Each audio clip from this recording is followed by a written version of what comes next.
فوت شدہ کے ثواب کے لیے اگر ہم نے نفل پڑھنے ہیں تو اس کی نیت کیسے کریں گے اور نفل کیسے پڑھیں گے، مکمل ڈیٹیل کے ساتھ آسان طریقہ سمجھ لیں۔ سب سے پہلے آپ نے نیت کر لینی ہے، یا تو مطلقاً آپ نیت کر لیں 2 رکعت نفل اللہ کی رضا کے لیے پڑھنے لگا ہوں یا پڑھنے لگی ہوں، یہ آپ کے دل میں ارادہ موجود ہو، یا آپ ساتھ ہی یہ بھی نیت کر لیں کہ میں اپنی والدہ کے ایصال ثواب کے لیے 2 نفل پڑھنے لگی ہوں یا پڑھنے لگا ہوں، اپنے والد کے ایصال ثواب کے لیے 2 نفل پڑھنے لگی ہوں یا پڑھنے لگا ہوں۔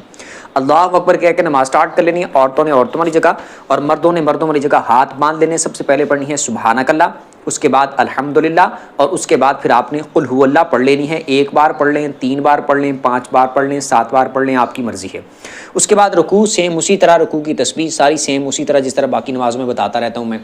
پھر سجدے آپ نے اسی طرح کرنے ہیں، ہر رکعت میں جس طرح 2 سجدے کیے جاتے ہیں۔ اس کے بعد دوسری رکعت کے لیے جب آپ نے کھڑے ہونا ہے تو دوسری کو آپ نے سٹارٹ کرنا ہے الحمدللہ سے۔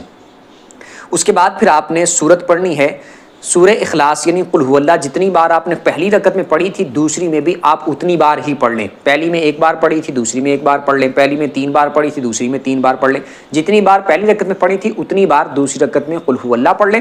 اس کے بعد پھر آپ نے رکوع سجدے اسی طرح کرنا ہے، اور پھر آپ نے التحیات پہ بیٹھ جانا۔ التحیات پڑھ کے، درود پڑھ کے، دعا پڑھ کے، سلام پھر کے آپ نے 2 نفلوں کو مکمل کر لینا ہے۔ اس کے بعد اللہ کی بارگاہ میں دعا کر لینی ہے کہ اے اللہ یہ جو میں نے نفل ادا کیے اس پر جو تو مجھے ثواب عطا فرمائے گا، اس کا ثواب میری والدہ کو عطا فرما، والد کو عطا فرما، دادا کو عطا فرما، دادی کو عطا فرما، نانا کو عطا فرما، نانی کو عطا فرما۔ اس طرح آپ نے دعا کر لینی ہے۔